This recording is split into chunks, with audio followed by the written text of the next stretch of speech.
नमस्कार, आप देख रहे हैं न्यूज वन इंडिया। मैं हूं आपके साथ राजेश कुमार। खबरें देवभूमि की। उत्तराखंड कैबिनेट की बैठक में 13 अहम प्रस्ताव थे जिन पे मोहर लगी है और राज्य निर्वाचन आयुक्त की नियुक्ति अवधि इसमें बढ़ाई गई है। आवास विभाग में प्राधिकरण को दोबारा जीवित किया गया है और नवीन चक्राता में एमडीडीए का निर्माण होगा। 45 गांव शामिल होंगे इसमें।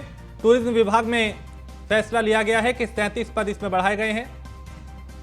नवीन चक्राता में एमडीडीए का निर्माण होगा, 45 गांव शामिल इसमें होंगे। इसके अलावा टूरिज्म विभाग में फैसला 37 पद बढ़ाए गए हैं और विद्युत नियामक आयोग की रिपोर्ट सदन में पेश करने को मंजूरी इसमें दी गई है। तो खनन को लेकर फैसला लिया गया है। आवेदन शुल्क कीमत बढ़ाई गई है। इसके अलावा नैनीताल से हाईकोर्ट हल्द्वानी में शिफ्ट होगा, इस पे भी मोहर लग चुकी है और गोलापार में 26 हेक्टेयर भूमि दी जाएगी। तो कैबिनेट की बैठक में कई अहम प्रस्ताव जिन पे मोहर लगी। विश्वविद्यालयों के मेधावी छात्रों को छात्रवृत्ति देने पर फैसला हुआ है। इसके अलावा उत्तराखंड कैबिनेट की बैठक में करीब 13 ऐसे फैसले हैं जो बेहद जरूरी थे और राज्य निर्वाचन आयुक्त की नियुक्ति अवधि बढ़ाई गई है। आवास विभाग में प्राधिकरण को दोबारा जीवित किया गया है और नवीन चक्राता में एमडीडीए का निर्माण होगा। 45 गांव इसमें शामिल होंगे।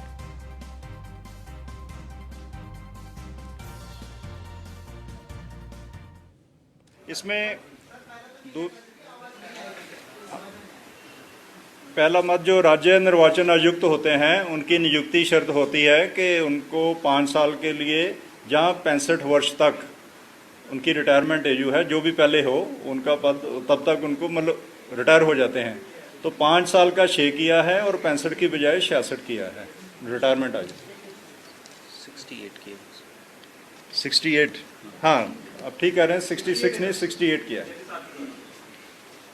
दूसरा मत आवास विभाग का है।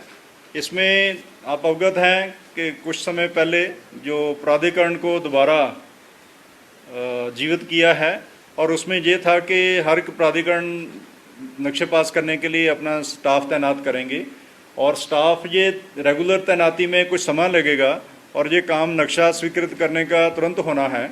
और इसमें ये था कि जो तब तक के लिए कुछ महीनों के लिए आउटसोर्स से स्टाफ ले लिया जाए ताकि काम ना रुके और लोगों को असुविधा ना हो नक्शा पास कराने में। और ये स्टाफ जो छोटी प्राधिकरण है, छोटे ज़िलों में वहाँ दिक्कत आ रही थी, तो इसलिए ये निर्णय हुआ कि जो ऊडा है जहाँ स्टेट का प्राधिकरण, ये सभी जिलों के लिए कर्मचारियों को आउटसोर्स पे लेके और सभी जिलों के प्राधिकरण को मुहैया करवा देगा। तो सुदीप जैन हमारे ब्यूरो चीफ इस खबर पे ज्यादा जानकारी के साथ। सुदीप, कैबिनेट की बैठक हुई, करीब 13 ऐसे प्रस्ताव जिन पे मोहर लगी। जी बिल्कुल, देखिए कैबिनेट की बैठक बहुत महत्वपूर्ण है। जो चक्राता है देहरादून जिले की एक तहसील है, एक विधानसभा है। यहाँ नई टाउनशिप बनने जा रही है। 43 गाँव को इसमें शामिल किया जाएगा। जो कैंटोनमेंट बोर्ड का इलाका है वो शामिल नहीं होगा और जो मसूरी देहरादून डेवलपमेंट अथॉरिटी है उसे जिम्मेदारी दी है कैबिनेट ने कि इस पूरे इलाके को डेवलप करेगा। मास्टर प्लान से लेकर सीमांकन, सड़कों का जाल और समस्त सुविधाएं जुटाने के लिए एमडीडी अपना प्लान देगा।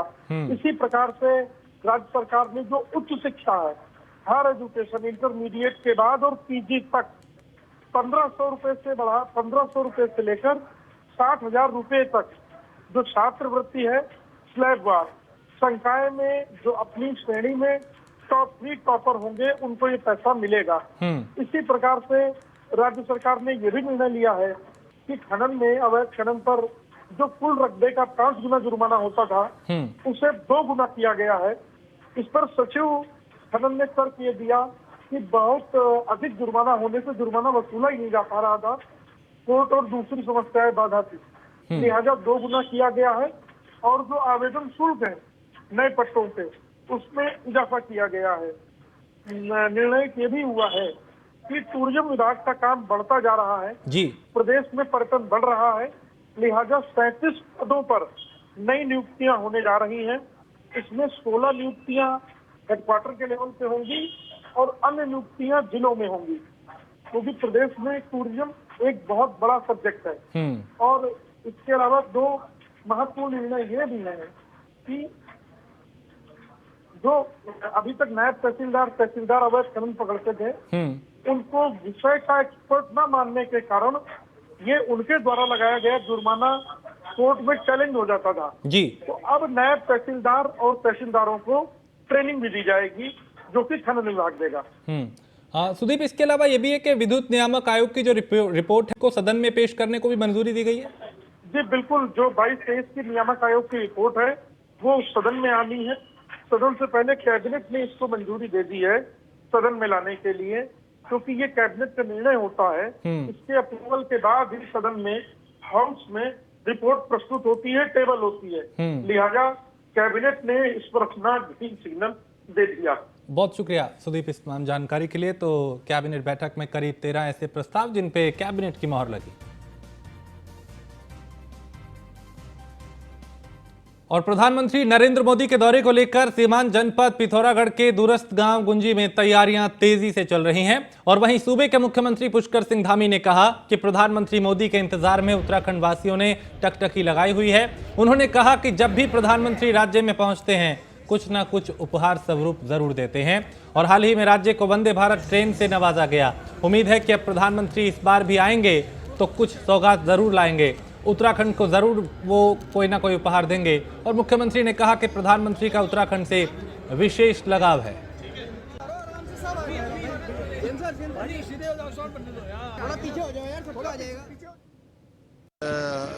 चूंकि देश भर के अंदर उनके कार्यक्रम होने हैं, उस कार्यक्रमों की श्रृंखला में उत्तराखंड वासियों को भी हमेशा उनका इंतजार रहता है कि वो उत्तराखंड आएँ और यहाँ की भूमि से उनका विशेष लगाव है। और उसके कारण से वो जब भी उत्तराखंड आए हैं तो उत्तराखंड को सौगात देकर गए हैं। अभी हमको वंदे भारत एक्सप्रेस मिली है, उन्होंने 9 रत्न दिए हैं विकास के। निश्चित रूप से इन सब के कारण से हर उत्तराखंड वासी उनका इंतजार करता है। वो आएंगे तो निश्चित रूप से हम सब लोगों से मिलेंगे भी और आगे के कार्यक्रमों को भी बढ़ाने का जो है उनका आह्वान रहता है। मुख्यमंत्री पुष्कर सिंह धामी ने दिल्ली में आयोजित नीति आयोग की बैठक में कहा कि राज्य सरकार अगले 2 वर्षों में पॉली हाउस योजना के लिए 1 लाख से अधिक रोजगार के अवसर पैदा करेगी। प्रधानमंत्री की अध्यक्षता में हुई बैठक में मुख्यमंत्री ने पर्यटन व तीर्थयात्रियों के रूप में आने वाले करीब 7 करोड़ फ्लोटिंग आबादी की सुविधा और संसाधन के लिए केंद्र से वित्तीय सहयोग की मांग की है। मुख्यमंत्री धामी ने नीति आयोग की बैठक में राज्य द्वारा पर्यावरणीय सेवाओं के लिए राज्य को ग्रीन बोनस देने की मांग भी उठाई है। और मुख्यमंत्री ने समान भौगोलिक और सामाजिक परिस्थितियों वाले जम्मू कश्मीर और पूर्वोत्तर राज्यों की तर्ज पर उत्तराखंड को भी औद्योगिक प्रोत्साहन नीति का लाभ अगले 5 साल तक देने की बात रखी। यहाँ पर हम लोगों ने फ्लोटिंग पॉपुलेशन है और जब तक चूँकि जो वित्तीय आवंटन है वो ठीक प्रकार से नहीं हो जाता राज्यों की भौगोलिक स्थिति के अनुसार, तब तक हमको जो है ग्रीन बोनस दिया जाए। और जो फ्लोटिंग पॉपुलेशन आती है उसके बारे में भी मैंने अनुरोध किया है कि हमको जो है जितनी यहाँ की जनसंख्या है उससे 5-6 गुना ज़्यादा जो तीर्थयात्री हैं, श्रद्धालु पर्यटक आते हैं, उनका सबका इंतजाम करना पड़ता है। और साथ ही जो राज्य के अंदर औद्योगिक प्रोत्साहन योजना है वो योजना चूँकि 2022 तक थी, 17 से शुरू हुई थी, उसके लिए भी मैंने अनुरोध किया है। यहाँ पर हम लोगों ने फ्लोटिंग पॉपुलेशन है और उत्तराखंड में 4 धाम यात्रा जारी है। चारों धामों में भारी संख्या में श्रद्धालु दर्शन के लिए पहुंच रहे हैं। ऐसे में बार बार मौसम खराब होने से श्रद्धालुओं को कई तरह की दिक्कतें भी हो रही हैं। मुख्यमंत्री ने कहा कि सभी तीर्थयात्री मौसम को देखकर ही आगे की यात्रा करें, क्योंकि अगर उनको दिक्कत होगी तो हमें भी 4 धाम यात्रा का संचालन करने में दिक्कत होगी। उन्होंने कहा कि भारी संख्या में तीर्थयात्री चारों धामों में आ रहे हैं और सभी लोग यहाँ से दर्शन करके ही जाएं, ऐसी व्यवस्था हम बनाकर चल रहे हैं। सभी से मैं ये अनुरोध करूंगा कि मौसम चूँकि बीच बीच में बर्फबारी भी हो रही है, भारी बरसात हो रही है, मौसम की ठीक प्रकार से जानकारी प्राप्त कर लें। और मौसम अगर कहीं खराब हो रहा है तो यात्रा तभी अपनी प्रारंभ करें जब मौसम ठीक हो जाए। अन्यथा कहीं भी अगर किसी को परेशानी होगी तो निश्चित रूप से हम प्रदेश के अंदर यात्रा को संचालन कर रहे हैं तो हम लोग भी परेशान होंगे। और हमारा उद्देश्य है कि कोई भी यात्री, कोई भी श्रद्धालु उसको इस यात्रा में किसी प्रकार की परेशानियों का सामना न करना पड़े। सभी से मैं ये अनुरोध करूंगा कि मौसम चूँकि बीच बीच में बर्फबारी भी हो रही है, भारी बरसात हो रही है। मौसम की ठीक प्रकार से जानकारी प्राप्त कर लें और मौसम अगर कहीं खराब हो रहा है तो यात्रा तभी अपनी प्रारंभ करें जब मौसम ठीक हो जाए। अन्यथा कहीं भी अगर किसी को परेशानी होगी तो निश्चित रूप से हम प्रदेश के अंदर यात्रा को संचालन कर रहे हैं, तो हम लोग भी परेशान होंगे और हमारा उद्देश्य है कि कोई भी यात्री, कोई भी श्रद्धालु उसको इस यात्रा में किसी प्रकार की परेशानी। प्रधानमंत्री नरेंद्र मोदी ने देश में निवेश को बढ़ाने के लिए औद्योगिक कॉरिडोर बनाने की योजना शुरू की है, जिसके अंतर्गत अमृतसर कोलकाता कॉरिडोर में किच्चा के खुरपिया फॉर्म को भी चिन्हित किया गया है। मुख्यमंत्री ने इसके लिए प्रधानमंत्री मोदी का धन्यवाद करते हुए कहा कि अमृतसर कोलकाता कॉरिडोर में खुरपिया फॉर्म की 1000 एकड़ भूमि केंद्र को सौंप दी गई है, जिसके लिए केंद्र से जल्द 410 करोड़ रुपए की धनराशि राज्य को दी जाएगी। मुख्यमंत्री ने कहा कि केंद्र की इस योजना से राज्य में 7000 करोड़ का निवेश आएगा और प्रदेश में करीब 20,000 लोगों को रोजगार मिलेगा।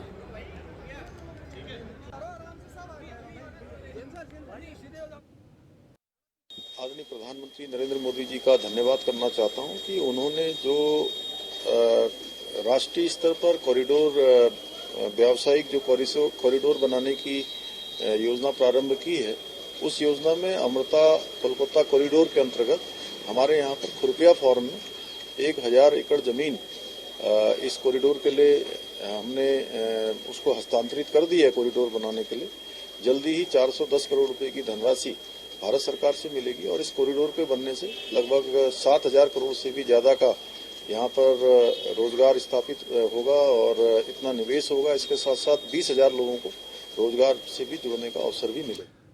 जून में प्रस्तावित G20 के तीसरे कार्यक्रम की व्यवस्थाओं को लेकर अधिकारी फिर हरकत में नजर आ रहे हैं। पीडब्ल्यूडी सचिव पंकज पांडे ने त्रिवेणी घाट का निरीक्षण किया। उन्होंने अधिकारियों को जल्द से जल्द घाट की मरम्मत और सौंदर्यीकरण से संबंधित प्रस्ताव और बजट बनाकर भेजने के निर्देश दिए हैं। पंकज पांडे ने बताया कि G20 का तीसरा कार्यक्रम ऋषिकेश क्षेत्र में प्रस्तावित है और तीसरे कार्यक्रम के तहत नगर निगम की मेयर अनीता ममगाई ने प्रधानमंत्री को पत्र भेजकर विदेशी डेलीगेट्स को त्रिवेणी घाट पे आरती करने का निवेदन किया था। इसलिए राज्य सरकार ने त्रिवेणी घाट पे गंगा आरती होने की संभावना को देखते हुए व्यवस्था बनानी शुरू कर दी है। फिलहाल घाट की मरम्मत, सड़क के डामरीकरण के साथ त्रिवेणी घाट के सौंदर्यीकरण का प्रस्ताव और बजट बना के मुख्यालय को भेजने के निर्देश अधिकारियों को दिए गए हैं।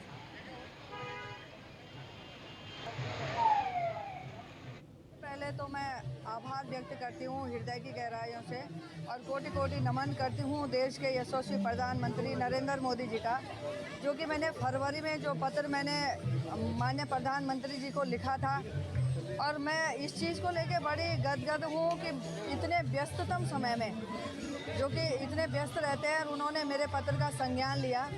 उस पत्र का संज्ञान लेते हुए जिस प्रकार से कि आज यहाँ पर हमारे अधिकारी पूरे त्रिवेणी घाट का यहाँ पर निरीक्षण करके गए हैं और उन्होंने बताया कि 15 दिन पहले उनको निर्देश हो गए थे कि उस पत्र का संज्ञान लेते हुए त्रिवेणी घाट पे भी G20 का जानते हैं G20 की यहाँ पे बैठकें हो रही हैं। 2 बैठक हो चुकी है, तीसरी बैठक नरेंद्र नगर में जून के आखिरी सप्ताह में प्रस्तावित है। इसमें ऋषिकेश नहीं शामिल किया गया था, तो जो यहाँ के नगर निगम की महापौर हैं, इन्होंने प्रधानमंत्री जी को एक पत्र लिखा था। वो पत्र हम लोग को यहाँ से प्राप्त हुआ। उसके बाद हम लोगों ने इस पर विचार किया यहाँ पे आके, और मैं स्वयं यहाँ पे आके देख रहा हूँ तो यहाँ पे संभावना बन रही है। तो हम लोग इसको भारत सरकार से एक बार परमिशन लेनी होगी हमको, क्योंकि वहाँ पे पहले से परमार्थ निकेतन पे डिसाइडेड है। लेकिन हम लोग चाहेंगे कि ऋषिकेश में भी एक प्रोग्राम हो और इस क्षेत्र का भी जो सौंदर्यीकरण या बाकी जो कार्य किया जाना है, जैसे सड़क पे जो काम किया जाना है या घाट पे करना है, और नगर निगम क्षेत्र में जो भी काम किया जाना है, उस पर मैंने अभी निर्देश दिया है सभी विभागों को, वो अपना अपना एस्टिमेट बना लें और जो भी कार्य किए जाने हैं 15 दिन के अंदर उसको पूरा कंप्लीट करने के लिए। हरिद्वार में रोडवेज बस खाई में गिरने से 2 यात्रियों की मौत हो गई, जबकि करीब 12 लोग घायल हुए। घायलों को इलाज के लिए नजदीकी अस्पताल में भर्ती कराया गया। बताया जा रहा है कि बस रुपेडिया से हरिद्वार की ओर आ रही थी और बस में करीब 40 यात्री सवार थे। वहीं हादसे की सूचना पर पुलिस और एसडीआरएफ की टीम मौके पर पहुंची, रेस्क्यू किया, लोगों को बाहर निकाला और घायलों को अस्पताल में भर्ती कराया।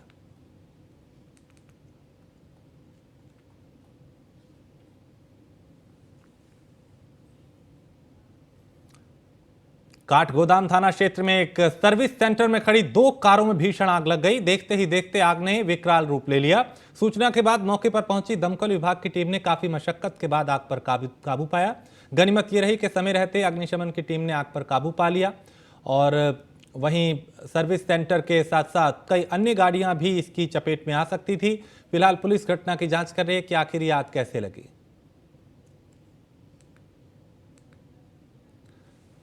तो अचानक यहां पे एक चिंगारी ने विकराल रूप ले लिया, कई कारें इसकी चपेट में आ गई। तस्वीर देख के अंदाजा लगाया जा सकता है कि आग कितनी विकराल थी और देखते ही देखते इस आग ने कई गाड़ियों को अपनी चपेट में ले लिया। दमकल विभाग को सूचना दी गई, मौके पर पहुंची दमकल विभाग की टीम ने काफी मशक्कत के बाद इस आग पर काबू पाया। अल्मोड़ा जिले में मुख्यमंत्री की घोषणाओं में विभाग द्वारा किए गए कार्यों की समीक्षा बैठक जिलाधिकारी विनीत तोमर की अध्यक्षता में की गई और नवीन कलेक्ट्रेट में आयोजित की गई ये बैठक में जिलाधिकारी ने समस्त घोषणाओं के कार्यों का समयबद्धता के साथ उन्हें पूरा करने के निर्देश दिए। बैठक में जिलाधिकारी ने सभी कार्यदायी संस्थाओं के अधिकारियों को निर्देश दिए कि मुख्यमंत्री की घोषणाओं के काम में गुणवत्ता का विशेष ध्यान रखा जाए, साथ ही जो समय अवधि निर्धारित की गई है उसी के अंतर्गत काम पूरा किया जाए। इस कार्य में किसी प्रकार की कोई लापरवाही बर्दाश्त नहीं की जाएगी। तो कुछ विभागों द्वारा प्रगति काफ़ी अच्छी पाई गई है और कुछ विभागों द्वारा ऐसा भी देखा गया है कि कुछ स्कीम हमारी 2017 से पेंडिंग चल रही है और जिसमें शायद अभी इस स्तर से भी कार्रवाई नहीं हो पाई है कि एस्टिमेट बन पाएँ। तो उसकी समीक्षा की गई। उसमें कुछ मामले ऐसे हैं जिसमें वन भूमि हस्तांतरण के मामले हैं, उसमें त्वरित गति लाने के लिए निर्देश दिए गए हैं। कुछ मामले ऐसे हैं जिसमें 1-2 साल हो गए हैं लेकिन DPR नहीं बन पाई है और अभी जिला स्तर से ही कार्रवाई अपेक्षित है। तो उसमें संबंधित विभाग को तत्काल निर्देश दिया कि अगले 20 दिन में वो अपनी DPR एस्टिमेट बनाकर प्रस्तुत करेंगे विभागों को। और वन भूमि के मामले हमने काफ़ी देखे हैं जिसमें पेंडेंसी है, जिसकी वजह से मुख्यमंत्री घोषणाएं आगे नहीं बढ़ पा रही। और देहरादून के विकास नगर में भी जमकर बारिश हुई। मौसम का मिजाज बदलने से लोगों का जनजीवन भी प्रभावित हुआ है। वहीं किसानों को फसल खराब होने की चिंता सता रही है। इस बदलते मौसम ने जरूर कुछ लोगों की चिंता बढ़ा दी है।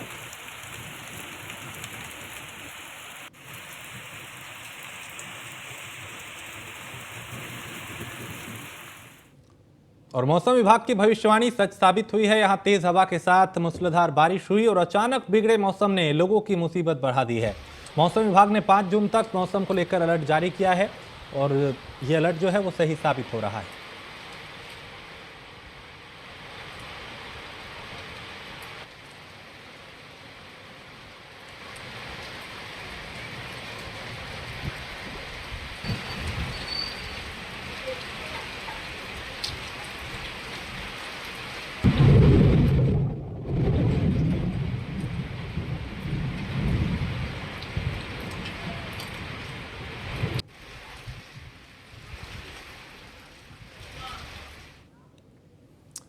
और कैबिनेट मंत्री धन सिंह रावत इस वक्त क्या कुछ कह रहे हैं, उन्हें सुनते हैं।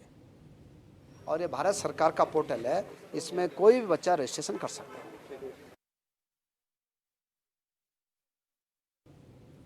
केदारनाथ में अगले 5 जून तक पंजीकरण पर रोक लगाई गई है। ये निर्णय कैरिंग कैपेसिटी को देखते हुए की गई है। केदारनाथ यात्रा के लिए नियुक्त किए गए नोडल अधिकारी व IAS BVRC पुरुषोत्तम ने बताया कि केदारनाथ की कैरिंग कैपेसिटी महज 10 लोगों की है और यदि उनको थोड़ा और भी बढ़ाया जाता है तो 15,000 के करीब तीर्थयात्रियों को हर रोज दर्शन करने में कोई दिक्कत नहीं आती है। लेकिन पिछले 3 दिन का आंकड़ा देखें तो हर रोज 25,000 के करीब श्रद्धालु केदारनाथ में दर्शन करने के लिए पहुंच रहे हैं। ऐसे में ये फैसला लिया गया है कि यात्रियों को किसी परेशानी का सामना ना करना पड़े, इसलिए पंजीकरण पर 5 जून तक रोक लगाई गई है। वहीं उन्होंने कहा कि केदारनाथ यात्रा करते वक्त श्रद्धालुओं को थोड़ा दिक्कत सोनप्रयाग से गौरीकुंड तक आ रही है, गौरीकुंड तक, लेकिन उससे आगे तीर्थयात्री सुगमता से यात्रा कर रहे हैं।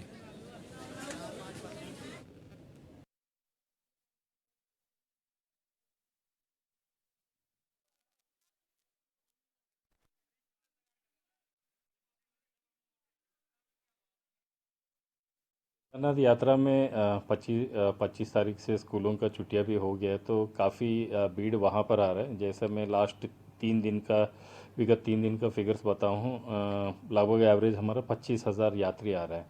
सो केदारनाथ का कैरिंग कैपेसिटी लगभग 10,000, फिर हम और थोड़ा बढ़ाएंगे तो 15,000 लोगों का हम अच्छी तरीके से दर्शन कराया जा सकता है।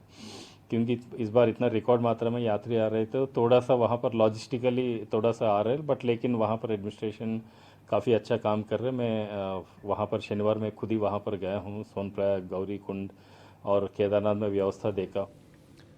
तो मौसम विभाग ने अगले 3 दिन के लिए बारिश का अलर्ट जारी किया है। मौसम विभाग के अलर्ट के बाद मौसम खराब भी हो रहा है। केदारनाथ धाम समेत निचले इलाकों में बारिश होने लगी है और केदारनाथ धाम की बात करें तो यहां 3 दिन के मौसम साफ रहने के बाद अब मौसम ने करवट ली है। प्रत्येक दिन लगभग 25,000 यात्री दर्शन करने के लिए केदारनाथ पहुंच रहे हैं और अब अगर बारिश होती है तो इसका असर यात्रा पर भी पड़ सकता है। मौसम विभाग के अलर्ट के बाद प्रशासन भी अलर्ट है और प्रशासन की तरफ से लगातार यात्रियों से अपील की जा रही है कि वो अपने साथ गर्म कपड़े और आवश्यकता जो जरूरी दवाएं हैं वो जरूर रखें। मौसम साफ होने पर ही यात्रा करें।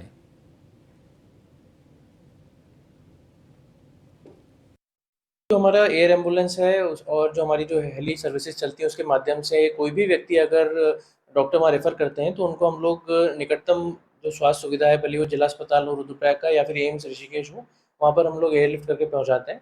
और अब तक करीबन 56 यात्रियों को हम इस तरह से एयरलिफ्ट करके आए बेटर टर्शरी या हायर सेंटर्स में पहुँचा चुके हैं और उनके स्वास्थ्य लाभ। और उत्तराखंड में भारतीय जनता पार्टी लोकसभा चुनाव से ठीक पहले सोशल मीडिया को लेकर भी खास चिंतित हो गई है। पार्टी पदाधिकारियों से लेकर सांसद, मंत्री, विधायक, मोर्चा प्रकोष्ठ के प्रभारियों को भी अब सोशल मीडिया में और एक्टिव रहने के लिए पार्टी संगठन ने तैयारी की है। हर जिम्मेदार के सोशल मीडिया अकाउंट कितना सक्रिय है, इसकी समीक्षा शुरू हो गई है। सोशल मीडिया को लेकर पार्टी बहुत गंभीर है और लगातार हम अपने विधायकों की, मंत्रियों की और संगठन के सभी लोगों की मॉनिटरिंग भी कर रहे हैं। जो लोग एक्टिव नहीं थे उन लोगों को भी एक्टिव करने का काम हमने किया है और संगठन में हमने कहा कि प्रदेश से लेकर जिले से लेकर मंडल स्तर तक जो है हम अपने सोशल मीडिया के लोगों को एक्टिव कर रहे हैं और उनके माध्यम से जो भी सरकार की योजनाएं हैं, जितनी भी जन कल्याणकारी हमारी सरकार की योजना है, उनको अंतिम पायदान तक बैठे व्यक्ति तक पहुंचे, ये काम सोशल मीडिया के माध्यम से हम कर रहे हैं। Uttarakhand Bharatiya Janata party social media विभाग प्रत्येक महीने 30 तारीख को अपने सभी सांसदों की, विधायकों की, मंत्रीगणों की एक रैंकिंग रिपोर्ट जारी करता है, जिसमें हम ये बताते हैं कि वो कितने जो है एक्टिव हैं, किस किस प्लेटफॉर्म पर एक्टिव हैं, ट्विटर पर एक्टिव हैं कि नहीं हैं और अन्य जो हमारे 6 प्लेटफॉर्म पर उत्तराखंड सोशल मीडिया है उन सब पर एक्टिव हैं कि नहीं है। जो कहीं कोई विधायक या मंत्रीगण या हमारा प्रदेश का कोई पदाधिकारी, हमारे जिलाध्यक्ष किसी भी प्लेटफॉर्म पर एक्टिव नहीं है, उनको हम तुरंत सूचित करते हैं और उनको उस डिपार्टमेंट में, उस विभाग में एक्टिव होने जून